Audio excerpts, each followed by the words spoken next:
Hey guys, welcome to the Juicy Ginger Podcast. Our guest for the evening, Rob Maebe. I don't know what else you'd say about Rob, man. A crazy dude. He tells us all kinds of stories about his upbringing, growing up in Texas, New York, Arizona, fucking 13 different states. He talks about his father. We talk about all kinds of stuff, hip hop, his shoe game, how he got in the business. It's one of our best episodes we've done so far. So hit that subscribe button, hit that like, and enjoy.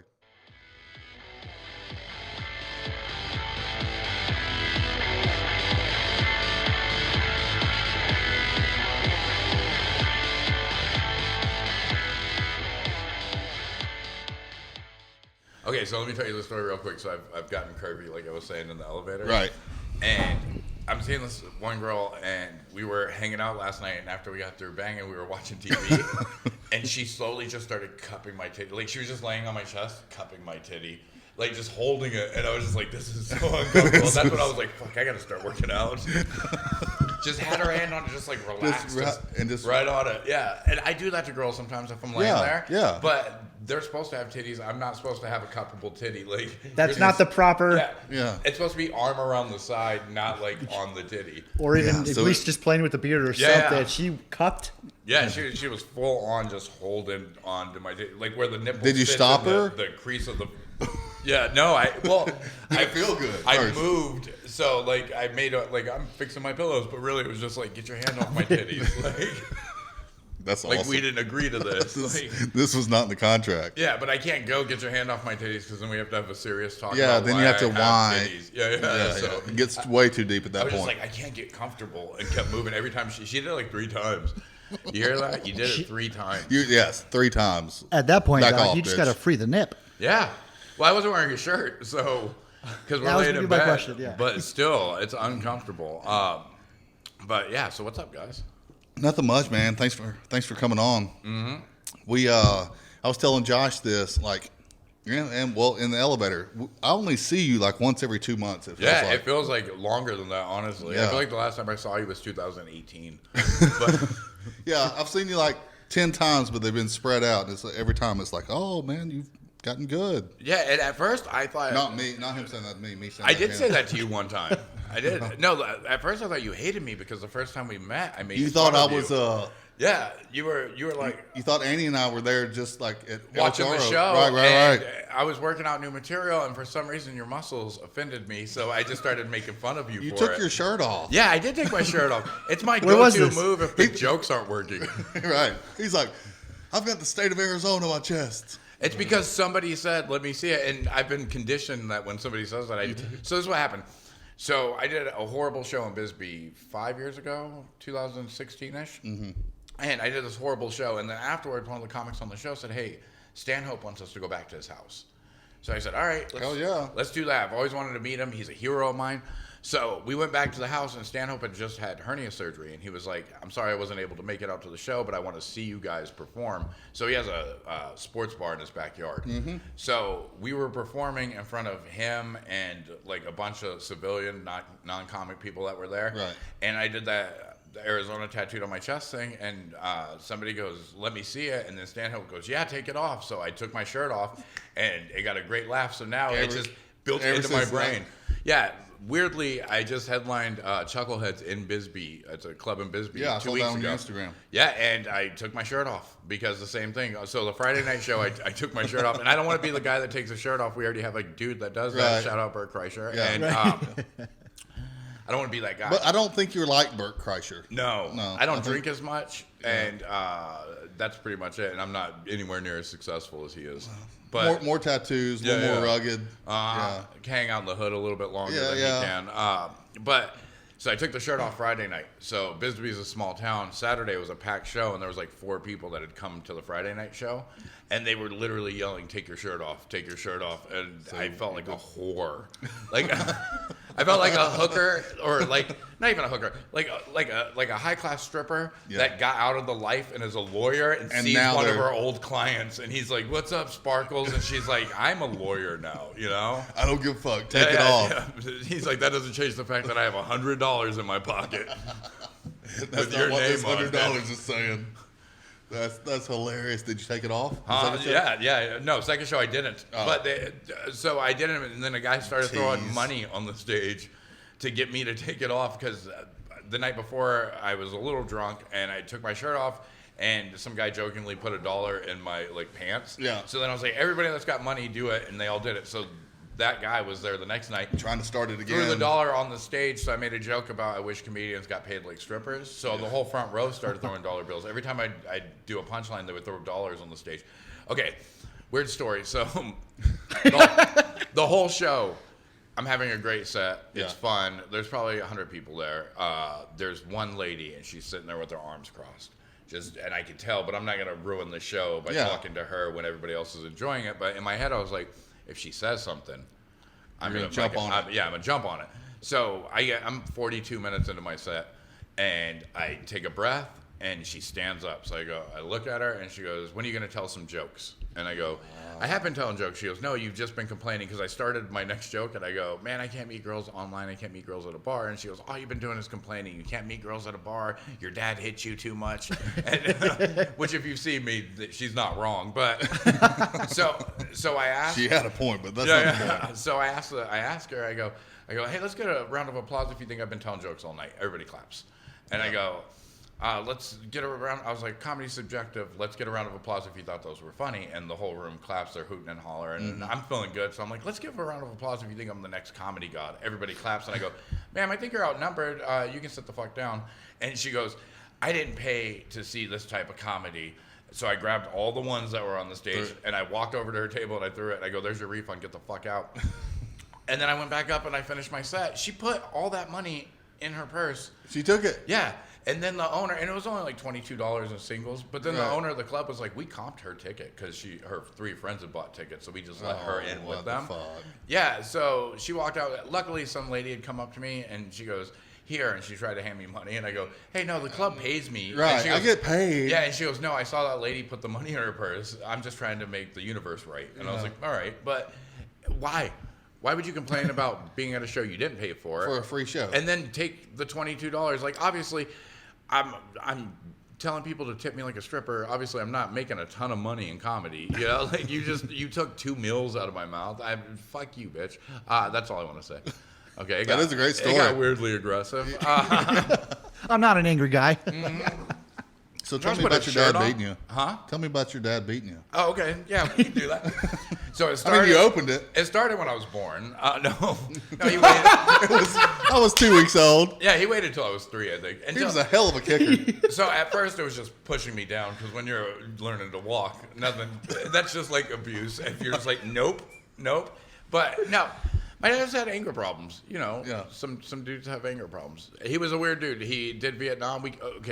We couldn't watch any kind of war movies. Oh, he'd freak out. But we watched MASH almost every night for some reason. And he could didn't freak out about that. But if we watch like Dead Presidents has a Vietnam scene, we're watching the movie, he freaks the fuck out, you know. And I wish I could blame it on drinking, but he stopped drinking before I was born. He was just an asshole. He just that guy. Yeah, motorcycle guy, you know. Typical outlaw shit, and occasionally he would come home in a bad mood and just take it out. Me and my brothers, my mom. Did you grow up here? I grew up everywhere. Okay. So we settled in Texas and here. Like my mom and dad split when I was 9, but I had lived in 14 different states before I was 9. What? Yeah, my dad just liked to move around. What type of states? Okay, so I lived from the law or what? Yeah, pretty much. Really? I lived in Virginia.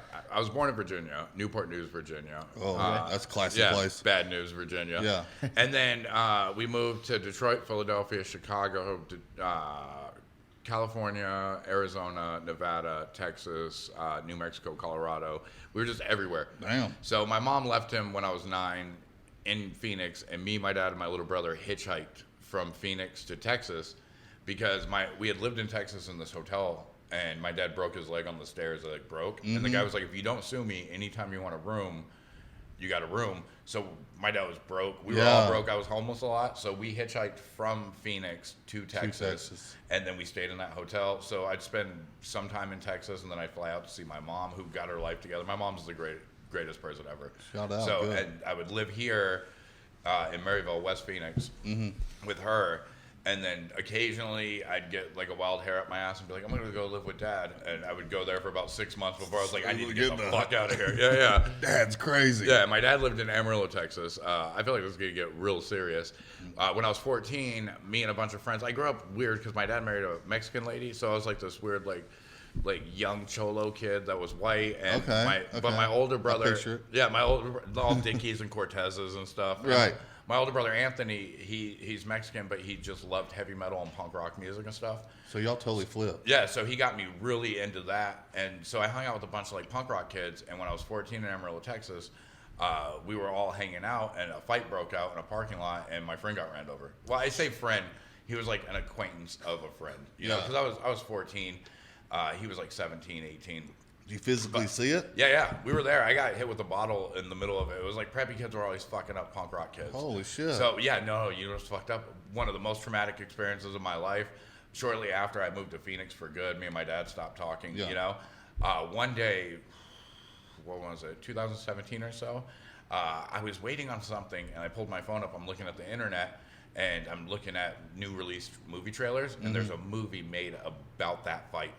Amarillo. Yeah, because the kid parents were rich, so he murdered this kid. He got off scot-free. Holy shit. And he got on probation. Luckily, he got like a drinking in college ticket, and that put him in prison for like 10 years. But so I'm watching this trailer in like a crowded bar, just like bawling my eyes out, because if it's traumatic when you're 14, as like a 34-year-old man, it is fucked up, especially watching people act. And the narcissistic person in me was like, I wonder who played me. Turns out nobody. They cut you out. Yeah. Well, they had a cholo. well, they combined a bunch of people. Like they're all together. There's probably into your actual your character. No, you're fine. Yeah, they combined a bunch of people to make the story more plausible. Yeah. And they didn't use the guy that ran over my friend. They used my friend's last name or his full name was Brian, but then the dude that ran him over, they used like a completely fake name. Gotcha. Which is weird. But yeah. Damn. So, that's it. I came home from that street fight. I was bleeding. I told my dad what happened. For one, he wasn't like trying to beat me up. He was just like, it's going to be all right. And he was like talking to me about it. I was like freaking out. And then like 6 months later, I got hammered on New Year's Eve and we got into a huge argument. His birthday's on New Year's Eve. We got in a fight in the front yard because, you know, I'm classy.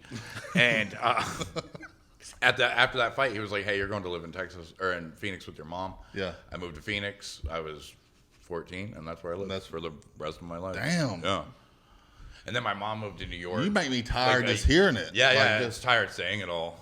Yeah. I'm sure this is captivating content. No, it's good shit. There's got to be somebody that's driving to work listening to this going, like, what the fuck? Tell a dick joke. Like, just tell a dick joke. I'm not trying to get sad on my drive to UPS or wherever I work.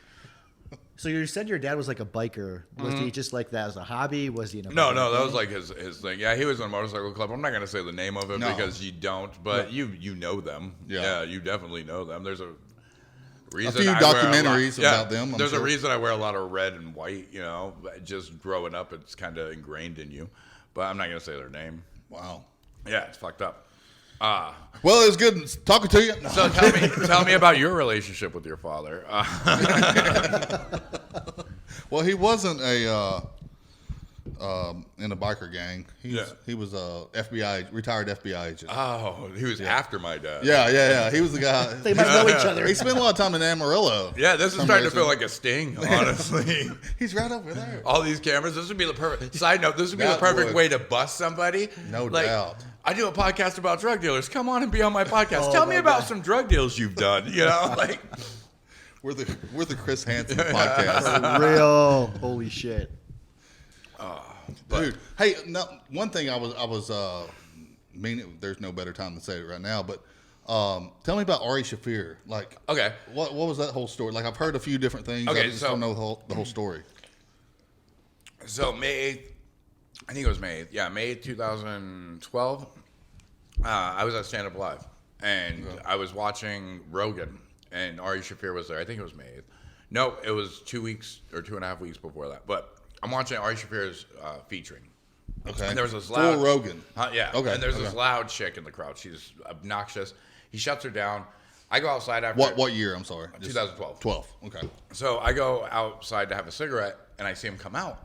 So it's just me and him. We're out in the little patio area. So I walk over and I go, hey, man, that chick was annoying. And he's like, yeah. And I was like, you killed it, like talking to her and stuff. And he's like, oh, yeah. And I started like making jokes about her because whenever I'm nervous or awkward, I just make fun of something. Yeah. You know, it's usually, you know, muscly guys in the crowd, stuff like that. And so I'm making fun of her and he's laughing and I feel comfortable. So I go, hey, can I ask you a question? He goes, yeah. I go, you did this joke and it goes, ba, ba, ba, ba, ba, ba, ba. And he was like, yeah. I go, what if it went like, ba, ba, ba, ba? Like, I don't even remember what the joke was. Yeah. And he started laughing. He goes, hey, how long you been a comic? And I go, oh, I'm not a comedian. And he goes, yeah, you are. You just haven't been on stage yet. And he goes, find an open mic. And he writes down on this bar napkin, he goes, badslava.org. It's like a list of, it's Craigslist for comedy open mics in every city in America. Okay. So he slides it over to me. He goes, find an open mic, try it out. I go, okay. 2 weeks later, 3 weeks later, somewhere around there, I get on stage for the first time. Changed my whole life. So that's crazy. Like a year and a half later, I got random. I do a show in Prescott.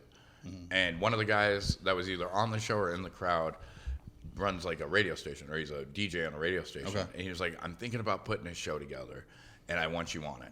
And I go, okay, cool. At the time, you know, you're a year and a half in, all you want to do is shows. Yeah. And I was like, yeah, for sure. I didn't think it would be a big deal. It was at Tim's Toyota Center, the old hockey arena in Prescott. There was 1,500 people there. And you're a year in. Yeah. I'm like a year and a half in.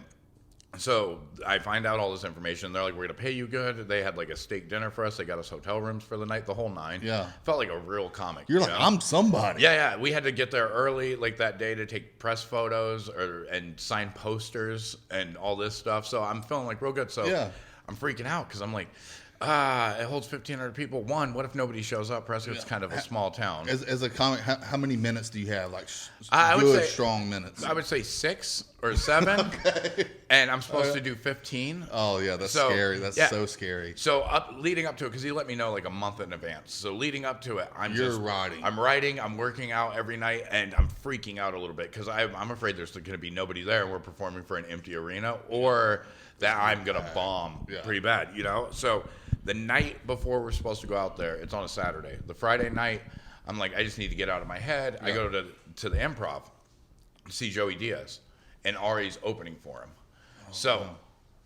I watched the show, and Pauly Casillas, if you know Pauly Casillas, he's a Tucson comic. He's fucking funny as hell. Yeah. Shout out Pauly Casillas, Pauly Pellegrino on Twitter. Okay. And he's opening, and we've become friends. So I'm like, dude, I want to talk to Ari. He goes, well, he's going to do like a little meet and greet thing afterwards. And I go, okay, cool. And I go outside, I'm smoking a cigarette. Me and Dave Kays, we're having a cigarette. And this guy walks up to Dave, and he's like, hey, can I get a cigarette from you? And Dave goes, yeah, here you go. And then he looks at me, and he goes, I know you. And I go, yeah? And he goes, yeah, dude, I know you. I know you. And his friend comes up, and he's like, hey, I know this guy. And I'm like, oh, shit. I'm like, I don't think, in my head, I'm going, these guys are going like the distance to bum a smoke because they're going to be like, we know each other. Can I bum a cigarette? You know? And he goes, your name's Rob Maebe, right? And I go, yeah. He goes, you do that Obama joke. So I used to do this joke in my act where I'd go, I grew up poor, so I grew up Democratic. Yeah. You know, like in 2008, I was hoping for change. I was like, do you have any change? In 2012, I was like, yes, we can. You know, and I was like, in 2013, I started making money, and I was like, I would like to see his birth certificate, you know? And the whole joke's about how money changed you. It was the first like closing bit I ever wrote. And it's not even that strong looking back, but at the time, because it's like 2013 at that time, you know? Yeah. It feels really good. And so the guy starts quoting. Solid. And he starts quoting the bit to me, and I'm like, oh, thanks, man. So the line dies down. I go in to talk to Ari, and I'm talking to him, and I was like, hey, I don't know if you remember. And he goes, yeah, like a year and a half ago, Stand Up Live, I told you should try comedy. I go, yeah. He goes, how's it working out? And I go, pretty good, dude. I'm doing a arena tomorrow night, and there's supposed to be 1,500 people there. And he goes, oh, it sounds like it's working out. He goes, make sure you're getting paid. And I'm like, I am. And as he's saying that, the dude from outside comes in and goes, Rob, you're funny as fuck. And I go, thanks, man. And he goes, Ari, you're great too. And the way he said it made me, and then Ari's like, oh, it seems like it's going pretty well. And I was like, yeah, thanks, dude. And then they went into Does your head blow up a little bit? Yeah. I felt good. The next night at the show, I felt like I had a really good set, mainly because I was like, I'm already doing it. You know? I'm somebody. But Ari was talking to me, and then Joey Diaz called him into the green room, and then Paulie was like, "Hey, they're having a conversation." I got tired of like waiting because I would have stayed there all night bullshitting with them, but they were talking about something in the green room. So eventually, I was just like, "All right, guys, I'm out." Right. But yeah, that's it. Dude. If it wasn't for Ari Shafir, I would have never become a comic because I didn't know you could become a comic. I thought somebody had to pick you. Yeah, I guess you're right. That's kind of what I mean. Like, there's no clear pathway. Like, I guess I could have Googled how to become a comedian, but I've loved comedy ever since I was little. We lived in a lot of hotels, so I always watched Comedy Central and HBO and stuff like that. Yeah. And yeah, I'm glad. It's the best thing that ever happened to me. I'd be in prison now if it wasn't for it, probably. For real. Yeah, I was just listless. I used to fight a lot before I got into comedy. From like 14 to like 25, all I did. Always fighting. People looked at me at all. I fucking tried to pick a fight with them, you know. And then I moved to upstate New York. My mom was living out there, and nobody knew me there, and I didn't have to act like a hard ass. And I was like, be whoever I want. And I started making jokes, and then when I got into comedy, I was like, oh, I finally feel like I have like a purpose. Nice. Because I always worked sales jobs, like any kind of call center sales. Yeah, so you're always talking. You're always working material out. Yeah, yeah. And since we moved a lot, that's the quickest way to make friends is to be funny. That's true. Find it's the quickest way to defend yourself. Yeah, exactly. And not only that, but you find the one kid that everybody hates, and you make fun of him. That's right. And you're instantly part of the group, which is shitty, but it's the truth, you know. Sorry, fat kid. Yeah. Sorry, Dustin Hadlock. Shout out Dustin Hadlock. Yeah, love your new material, man. Hey, I'm doing your festival, so you know I love you. So suck it. Yeah. Love your new videos though. How'd you get into it? I've always wondered. Dude, I was I just 6 months ago. Are you talking about JP's? Yeah, so I've always been a comedy fan. And yeah. Same, like I always watch Comedy Central. I always watch HBO specials and all that stuff. And then we lived in Atlanta, right beside Laughing Skull. Laughing Skull. I've done Laughing Skull. Really? Laughing Skull's fucking fun. Yeah, we lived one street down from Laughing Skull. And that was kind of our thing. We would just go walk there and check it out. We'd go to the open mics. Yeah. They would have like the best of Atlanta open mics or whatever. Yeah. And I kind of wanted to do it, but I was like, shit, dude, I'm almost 40 years old. I don't want to be doing this shit. Like, it's stupid. I get it, man. And when we moved here, it's kind of the new clean slate. Yeah, like, be who you want to be. Yep. So I just jumped on JP's when JP's first opened. Paid the $5, did the open mic. Yeah. Well, at first I paid the $5 and I sat there and watched. Wasted $5. I mean, it was no offense, we want audience members. Right. Yeah. So I went there. I paid the $5 and sat there, and I was like, man, this is rough. Like, and I didn't recognize how rough it was when just doing it for comedians. Yeah. Open mics. The same comedians. You're doing it for the same people over and over and over. So they're not laughing. I thought, like, I was at that JP's. I didn't know that everybody already heard. Yeah, everybody else. The material. Yeah. 50 times. 50 times, 100 times. They could quote it themselves, right? And no, I just got up there and just tried it. And then just. Everything changed. Everything changed. Yep. Yeah. You start seeing things Same totally different. Dude, the first time I got on stage, I did this joke. I was wearing a Batman t-shirt and a pair of Nikes that were way too expensive to be wearing out in public, but that was my whole like style. That was your thing, yeah. Shoes and women that are extremely damaged. Those are the two things that I'm obsessed with. So me too. Yeah. So I went on stage and I go, I don't know if you could tell by the way I'm dressed, but I'm 29, and it got a laugh. And in my head, I was just like, oh fuck, this is what heroin feels like. Like this is all I want to do. Right. And it's like I don't know. Some guys can equate it to golf. Like you can play all day and just suck, but then you hit that one good shot, and it's like it brings you back. That's kind of the way comedy feels. Like you can be bombing, but then all of a sudden you come out with one joke, some new bit, or some new joke, or a new tag, anything. I always tell everybody when they're getting like down on themselves about it, like it's a wave. So always remember the best experience you've had. So when you're having the worst experience, you can think back on it, and vice versa. Because when you're having that best experience, it's really easy to get an ego. Like I play up my ego and act arrogant when I need to be, but you can get an ego real quick when things are going well, and then all that stops. Yeah, I've seen some of that, a little bit of that. Like I've seen some guys that ego got big really quick. Like That 1,500 person show, did it. The next night, I did an open mic downtown in front of 4 people. There you go. You know, so you got to remember, it's never, you know, until you get to like a Chappelle level or something like that. Yeah. It's always going to be ups and downs. I mean, I did that thing on TV, and then a week later, I was doing open mics again. Right. You know, and It's part of it. Man. yeah, and it's like, or I was doing a paid show, but there was 7 people in the crowd because nobody knew who the fuck I was. So it's Right. like, yeah, you just got to deal with it. Yeah. Well, as far as like what type of following do you have? Like when they say like Rob Maebe's fans, Demographic? who is that guy? White trash gangsters, mostly. So, Juggalos. Juggalos? Yeah, you know Juggalos? Yeah. Like ICP fans? Yeah. Yeah, they like me. Okay. Anybody that grew up in like a mixed race family likes me because I grew up and I talk about it a lot. Right. People with abusive dads. I've had so many people come up to me afterwards. I forgot to put my phone on silent. Oh, you're good.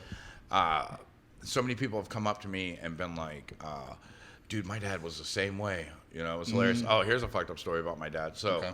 I love this. there's not much video of me online. You know, Okay. I don't post a lot of videos. I want to put out like a hour-long special this year called King of Trash Mountain. Okay. And I don't want to burn all the material by No, posting it. makes sense. Yeah, so If you put on anything, put on like crowd work. yeah, exactly. And I do have a video of me dealing with some guy that was talking about rape. He was like, my friend has rape fantasies, and it was during. I was working a weekend at House of Comedy, and it was during COVID. It was in June of last year. Yeah. And I just made fun of him, and I was talking about his friend's rape fantasies, and I think I ended it by going, as a comic, you're not supposed to talk about rape on stage. Well, you fucked me, sir. You fucked me. You totally fucked Yeah. me. You fucked my time up here. But so I don't have a lot of clips online, but I have one, and it's Stand Up Magazine did like this thing a few years back where they show me on stage. I do one joke. I go, what's the bit? I go, let me ask you a question. Have you ever heard your dad say, if you want to act like you're a man, I'll hit you like you're a man when you were 5? And the crowd gets weird. And I go, don't worry, he wasn't talking to me. He was talking to my mom. And so it's that bit, and then it's an interview with me. Yeah. You know? And so one day I called my dad. I was getting married, so I called him to let him know, like, hey, I'm getting married. I hadn't talked to him in like 3 years. And I called him up. I go, hey, Dad, I'm getting married. He goes, hey. We talk about that for a minute. And then he goes, so I saw one of your skits on YouTube. Jared, my littlest brother, he goes, Jared showed it to me. Mm-hmm. And I go, oh, yeah? He goes, yeah, it's hilarious. You know? He's like, you're really funny. And which I'm like, okay, cool, a little bit of validation, but also like it's about you beating up mom, and you're like, oh, that's so funny, you know? Like, I was like, you have no remorse whatsoever. He's like, I'm glad I could help. Yeah, he definitely Somehow molded me. vicariously, I was a part of that. Yeah, I've been trying to break away from all, because I write about my family a lot. Mm-hmm. And at one point, I was doing an open mic like 5 years ago, and the guy that ran it was like a book show, and the guy that ran it was like, he goes, you got new material? And I go, yeah. He goes, is it about failed relationship, or is it about your dad? And I realized, like, oh, that's all I write about. Yeah. So Well, you write what you know. And what yeah, you exactly. I mean, and I'm not quite through. Like, you can mine it. Like, why stop writing Right. until you've gotten As long as every it's good and juicy tight. detail out? Yeah. Yeah, as long as it's clean, not clean, but you know what I mean, like tight, Yeah. Like, I'm gonna write a bit. squared away. Now that I've been talking about, I called my dad to tell him I was getting married. I'm going to write a bit about, he goes, so I'm guessing you're getting married in Phoenix. And I go, yeah, in October. And he goes, all right, well, I don't know if I'll be able to make it. It's kind of expensive to go to Phoenix. And he basically, without asking, asked me to give him money. And I was like, all right, Dad, I'll get back to you when I have the exact date. And then never called him back. Sorry, Ryder. But yeah, man. But one thing I've always wanted to ask you, Rob, is because I've seen you perform a couple times, bro. And what is your writing process like? Because you've got minutes, bro. As lazy as possible. So I knew he was gonna say that. So normally what I do is I hang out with friends that aren't comics, the few that I've been able to hold on to, because almost all my friends are comics, and nothing against that. Some of my best friends in the whole world are comics. Shout out Eric Subcheck. And when I'm hanging out with non-comics, I'll just be telling them about stories in my life. You know, because I'll be like, what have you been up to? And I'll be like, oh, dude, I got to tell you this. And I'll tell them, and then I will, if they laugh, I'll kind of jot it down, like just a bullet point. And then I'll just go on stage and tell that same story and work it until strangers get it. But a lot of times I write on stage. So I'll do a bit, And based on how the crowd reacts, I'll tag it with something, which will lead to something else. And then I listen to the recording and I go, okay, that's something. And I work that out. Yeah. Gotcha. So it's more you're listening to your not old, but you're listening to your recorded stuff and then tagging and writing. Yeah, exactly. Like Okay. you ever watch a comic on stage and they do a bit and you go, ooh, you should say this. Yeah. So when I listen to my recordings, doing the I same go, thing. ooh, you should say this. Multiplied, yeah. And just add on to it.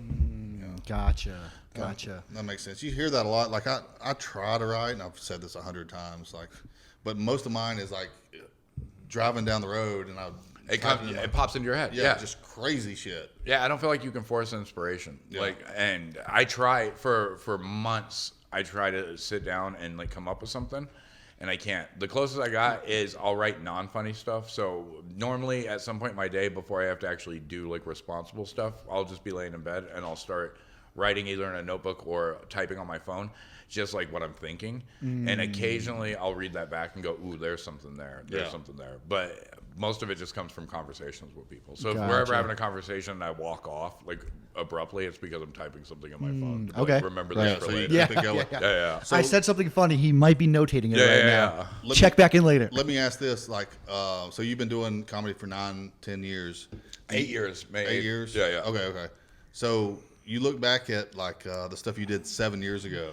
Do you cringe? I look back at the stuff I did like 6 months ago and I cringe. Yeah. I cannot watch like anything. So I have all the recordings, the audio recordings. The video I send out to club bookers, normally I just send the link. It's set to private on YouTube. It's like a 15-minute set or so. Right.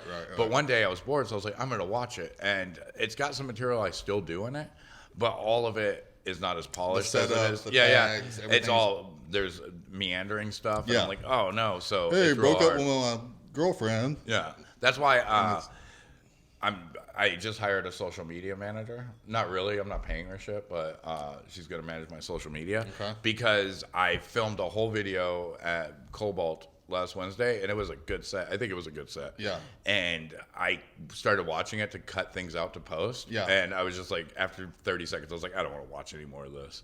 So what I need to do is film and then send it to someone else who could do the cutting for me because I hate my own stuff. Like, the Yeah, moment it's I do hard, it. yeah. As soon as you're done with it, you Yeah, hate it. yeah. Damn.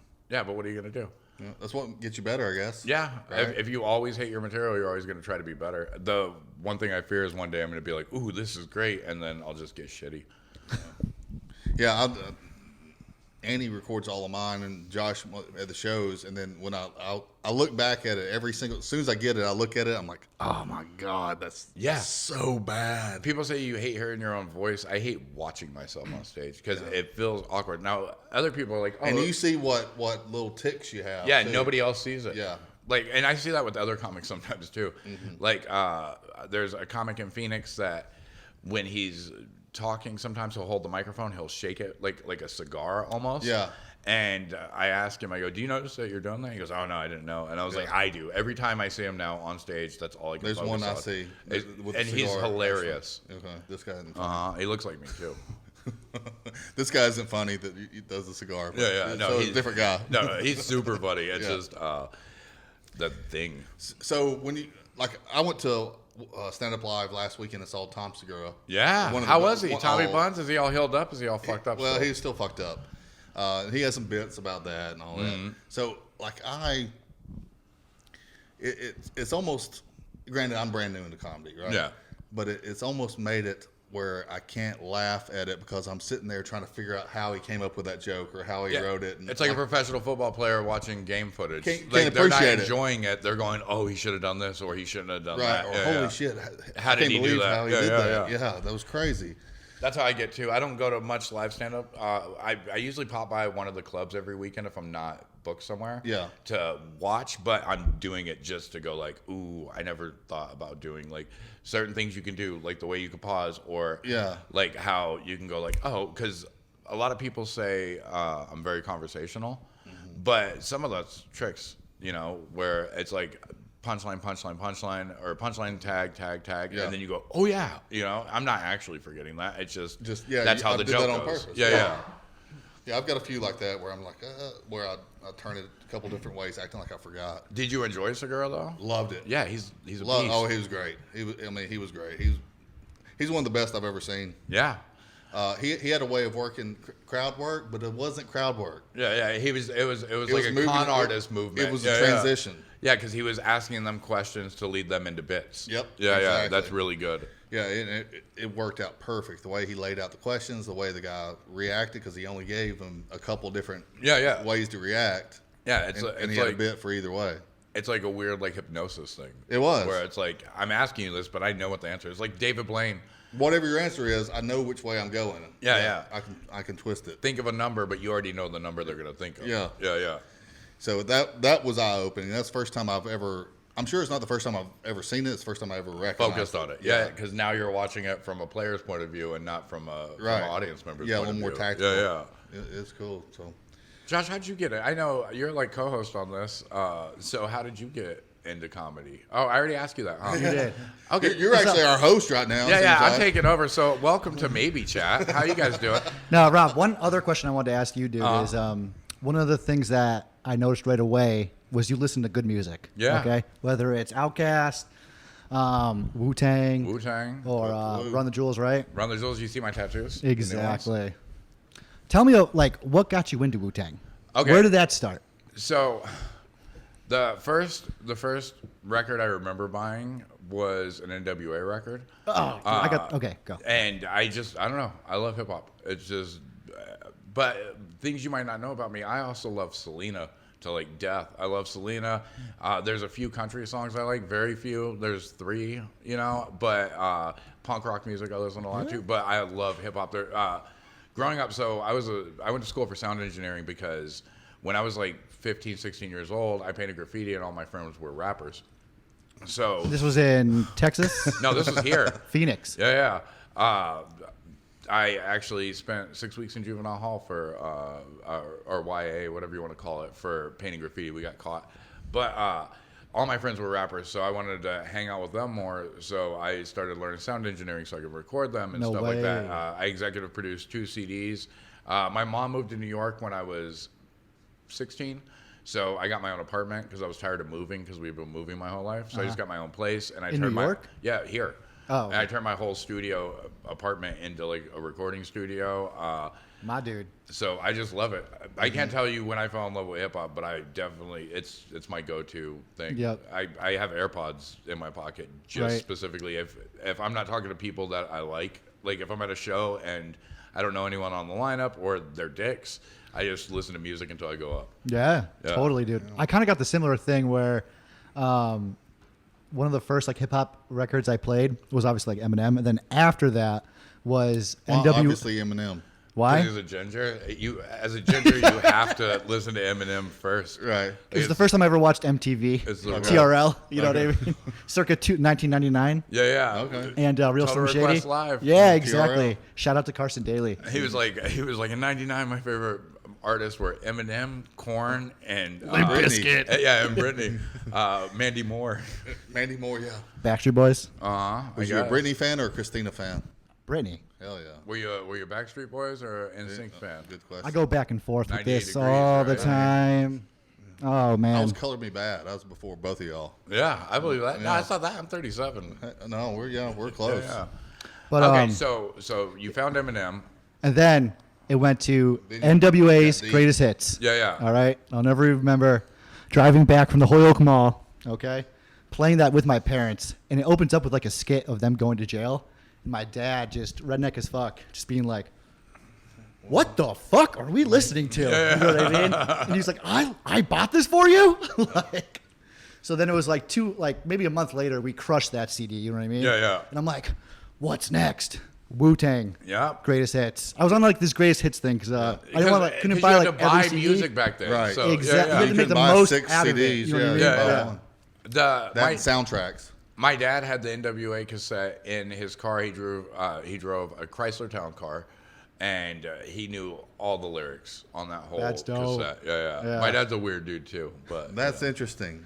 yeah, long hair, covered in tattoos.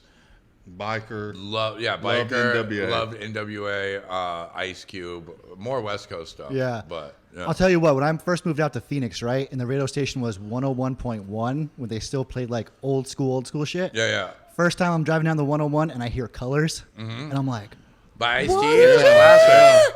Like, they did not play that stuff where I'm from. You know Colors what I was mean? They didn't play that stuff anywhere. I was just blown. I was like, we heard Colors, then we heard It Was a Good Day by Ice Cube after that. Yeah.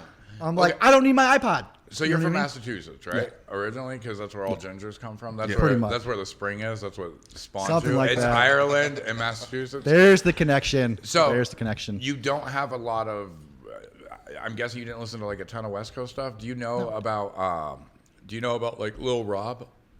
No. Ooh, okay. So when this is done, you're gonna need to look up "Summertime" by Lil Rob. He's a Chicano rapper. Okay. It's one of my favorite songs to listen to. It was 84 degrees. I had to instantly put it on. So, Okay. Summer Nights is what it's called. Little Rob, Suburban. Lil Rob. Yeah. All right. Is he little? He is. Yeah, okay. He's I a didn't Mexican know- dude, so being there's a Chicano, height I limit. thought, okay, yeah. I thought it might be a big thing. But he's from San Diego, I think, originally. But Okay. he's good. And then there's man, I can't think of their names right now. They're from Phoenix. I was just gonna say, what's another local Baby. rapper? Okay, if you like Wu-Tang Clan, they don't make music anymore, but there's a group called Society of Invisibles that I think you would like. Alright. It's a 9-member group. 3 of them are beat makers, 6 of them are rappers, and they put out their self-titled album.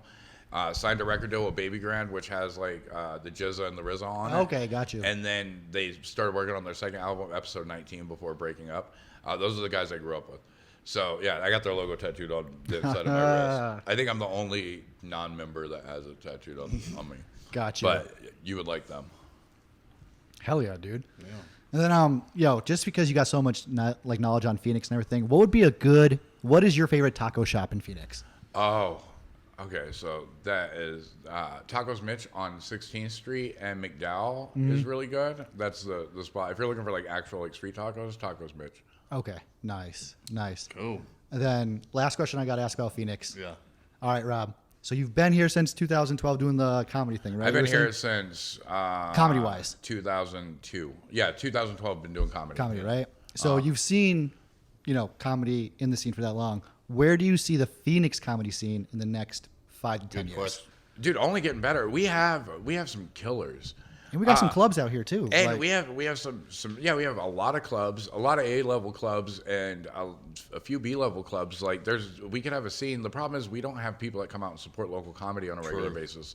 Like Minnesota has a club called Acme, and Acme does a Monday night open mic. It's free to get into, and it sells out. It's 300. You have to Really? get on a waiting list to get into a free show because Minnesota people love local comedy so much that it's 300 people to watch an open mic. That's how Atlanta was. Yeah. We would have to book. We have to buy tickets online because To go see an open mic? You couldn't buy to see an open mic because you couldn't get them at the door. That's why I bitch and moan so much about Phoenix, because it's like everywhere else, like especially Atlanta, everybody loves it. Yeah, and here we're telling jokes for each other. Yeah, we have killer people like and trendsetters. Do you know Ja Rule Day? Who? Ja Rule Day. Do you know what that is? Oh, Ja Rule Day. Yeah. Yeah. You know it's a like No, what is that? It's a holiday every December 9th where you celebrate Ja Rule. Profile And picture. Oh, wow. Profile picture. Hot 97 in New York plays nothing but Ja Rule music that, all day. yeah. That got started by Anwar Newton, a Phoenix comic. Shout out. He texted me the night before the first year that I think it was 2014, and he goes, "Hey, at midnight, change your picture to Ja Rule." I go, "Why?" He goes, "I got a thing." And a bunch of us changed our picture, and he was like, "Happy Ja Rule Day." He had like a cake. He was wearing like Ja Rule clothes at work, and a few years later, Hot 97 is going, "It's International Ja Rule Day again," posting about it. So we have trendsetters. Plus, he's an amazing comic. There's a handful like. Who are 3 Phoenix comics that you think the rest of the nation should know about? Anwar Newton, Eric Sobchak, and Rob Maebe. Yeah. Luis Alvarez. Shout out to Luis. yeah. Yeah. And Luis is getting his shine. He's going out there. But it's fucked up to ask for 3 because there's so many, Yeah. Depending on where you're at, you're going to see 10 to 12 great Mike Dapper, Jerry Campbell. You name them, there's great comics out there, Yeah, there's so much talent for the visibility. Right? Yeah. I mean, there's tons of shows everywhere. That's the thing too. Yeah. Now, Some of our talented comics are moving, like away. Like John Carden moved to Austin, and he's a great comic. And I know he moved for like personal reasons, but there's no reason we shouldn't be able to do, like, not even open Has anybody ever thought you were John Carden? Everybody.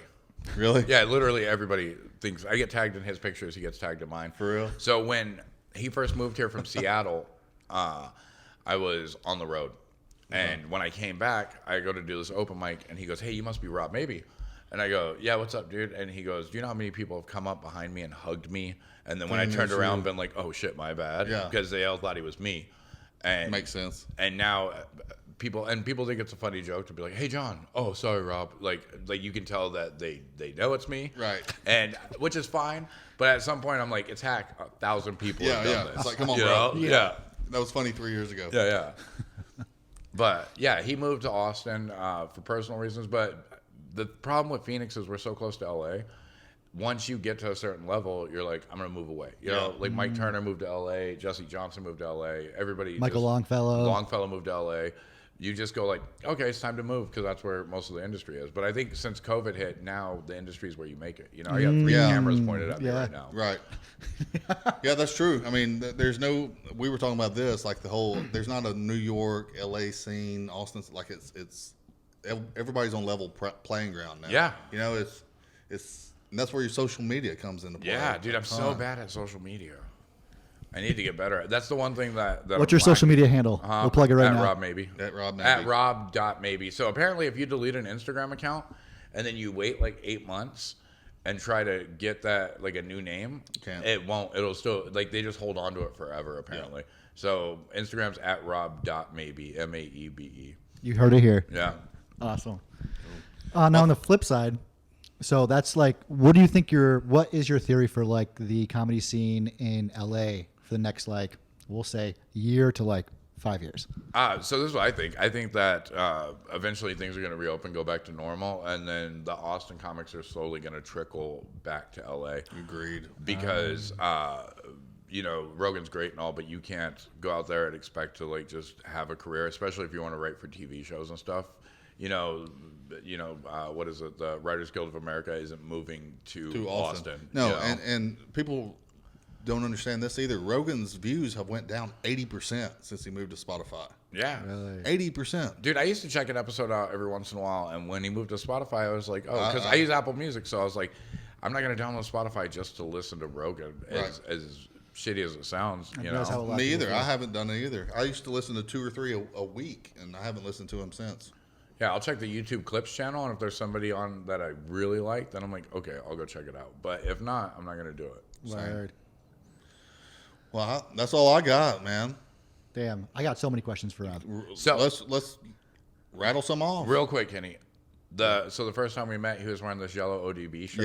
Yeah. And I know that ODB. I have that shirt, and I'm always like, in my red shoes. Yeah. And that's always stuck out to me because I didn't think anyone else would ever have that shirt. And then I was like, this guy seems cool, and I think I just pissed him off. So it's good that we're friends now. Yeah, I love it. Yo, where did you get your shoe game from? Are those one Chicago's? Yeah, they're Chicago ones. I just love shoes. So growing up, it's typical cliche story. Growing up, I was poor. I couldn't afford like nice shoes. I got made fun of. And the first job I ever got was working at McDonald's. I was 14 years old, but the manager was like, hey, we'll just pay you under the table because Amarillo, Texas, you know? Yeah. And I got it specifically so I could buy a pair of Adidas and an all Adidas tracksuit. Because for some reason, I love that shit. Like, that was my shit when I was a kid. I didn't realize that the first time I got paid, my dad picked me up from work. It was like, well, we're going to need rent money because, you know, he's kind of, at the time, he was having a rough time. So, in between. Yeah, so it was like, I made $250 for the week or 2 weeks that I worked, and then my dad took like $200 of it. So it took a while to buy the tracksuit. Yeah. But ever since then, I was like, yeah, I'm going to buy dope shoes. Like, that's the only thing I care about, dope shoes. I want my shoes to look nice. That was one thing I noticed, like right off the bat, was the music and then the shoe game. Before I got into comedy, my collection was top notch. Yeah, because so when I got into comedy, I was working at this cable company, and I was originally working in the customer service department, but my whole life has been sales. Yeah. So I worked in their business customer service department. It was all girls and me. And their business sales department was right next to us. It was all guys and one girl. Okay. And the manager of that always used to give me shit. He used to call me Bobby. He'd be like, you enjoying your stay over there, Bobby? Da, da, da, da. So they decided they were opening an outbound sales position because all of their inbound people made over $100,000 a year. And so it was real hard to get in. And Yeah. you only need so many people to answer the phone and sell people business internet. Right. So I get an email, we're doing outbound. So I tell the guy, I go, hey, man, I want to apply for the outbound position. He goes, dude, we only take the best of the best, you know. And we had gotten to a point where we were like joking and friends and stuff, you know. And I go, let me just submit. And he's like, all right. When he saw my resume, he goes, hey, let's go outside. They had like a little smoking area. I went out to have a cigarette, and he goes, dude, I didn't know you did so much sales. And I was like, my whole life, it's all I've done. He goes, I'm going to talk to my manager. I'm like, all right. So he does. We all have a meeting. They're like, we're going to give you the job. I had a week vacation scheduled for my birthday. He goes, when you come back, you'll start. So my first paycheck there was like $3,600 for 2 weeks. Damn. And I asked him, I thought it was a fuck up, you know? So I go, hey man, there's a thing with my check. And he goes, yeah, it'll be more once you start making commission. We're rolling you, like ramping you up. Yeah. And I was like, all right. And at one point I was making crazy money because I was the only outbound guy, and the commissions were super high because they wanted to get someone that was good. So I would go out every Friday and just buy all kinds of shit. Yeah, and I didn't drive at the time. My license had gotten suspended in upstate New York, and I didn't know, and I had to go out there to get it fixed. So on Friday nights, I had been in comedy at this point for like 3 months. Friday nights, I would do like a Bobby Johnson show or something. I would hop in the Uber right from work. Oh, I'm burpy. I would hop in Uber right from work, go to a mall, buy a whole new outfit because I didn't want to go home and change. Yeah. Then go to the gym and take a shower there because instead of going back to the house, change into this whole new outfit and then put all my work clothes in a backpack. So I would do that every day, like every time I had a show. Yeah. So my shoe collection was nuts. And then I started selling them because they dropped the commission greatly after like the first year. Yeah. Like I went from making... They start seeing all the paychecks and commission plans. And some other people got hired on for outbound because they're like, ooh, this is a viable opportunity. So I went from making like $90,000 to $100,000 a year to making like 40, which is still decent, you know, for a single guy. But I was just like, oh man. So I wanted to do comedy, and I was showing up late for work. I was tired all the time because I was like really grinding doing comedy. So I sold a bunch of like rare Nikes that I had. Like I had so many ones. I had a bunch of dunks. You know, I had the MF Doom dunks, the Tiffany dunks, like all my favorite shoes, and I sold them all. So I'm like, one day when comedy's paying me a decent wage, I'm gonna buy back all those shoes. Hell and yeah. Luckily, I got these as a birthday present. But these were the top of my list, and I got them as a birthday present from a girl I was dating, and we are no longer dating.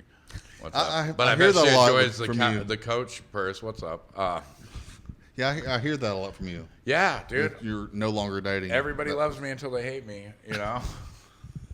I got to ask Rob this last one. We'll end on this one. All right. Top 5. I'm not trying to rush him off. He just has a show. Oh, Yeah, that's right. I'm at Stand Up Live. Yeah. Got you. Top 5 hip-hop. Dude, okay, so it depends. If you're talking lyrics, in no particular order, I go Aesop Rock, Method Man, Biggie, Andre from Outkast. That's 4. Who's somebody that I was just listening to? Jay-Z, obviously. For lyrics. For flow, it's going to be completely different. You know, like delivery is one thing. It's hard to say a top 5. I'll tell you the last few songs I listened to. I listened to a song by Action Bronson. I like Action. I've been really into Prof from Minneapolis lately. Prof's dope. It's like real good pump you up music. He's cocky as shit, and I like that. But I don't know. Let's see what I got tattooed on me. What about Tekashi 6ix9ine? No. That's an inside joke of ours. I don't like snitches, first off, and I don't think I love lyrics, and Tekashi isn't the most lyrical dude. He puts out bangers, man. He's Megadeth of hip hop. He puts out bangers. Plus, there's got to be some. Look, obviously, not every rapper is the gangster they portray themselves to be. It's like watching a movie. Yeah. But you can't talk about how you're going to shoot a bunch of dudes up, you know, and blocka and repeat lines about how you're going to shoot dudes up, and then also be like, oh, I can't do any dirt. Like, the only gangsters I've ever known robbed me, but then I put them in prison forever. Like, no.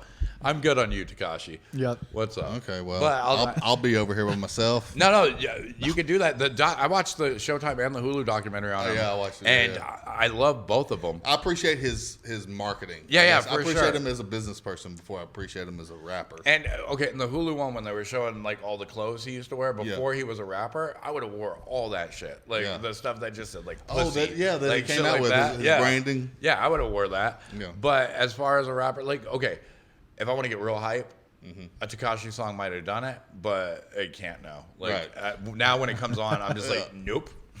I'm not gonna lie, I'll put it on when I work out every once in a I while. bet you do.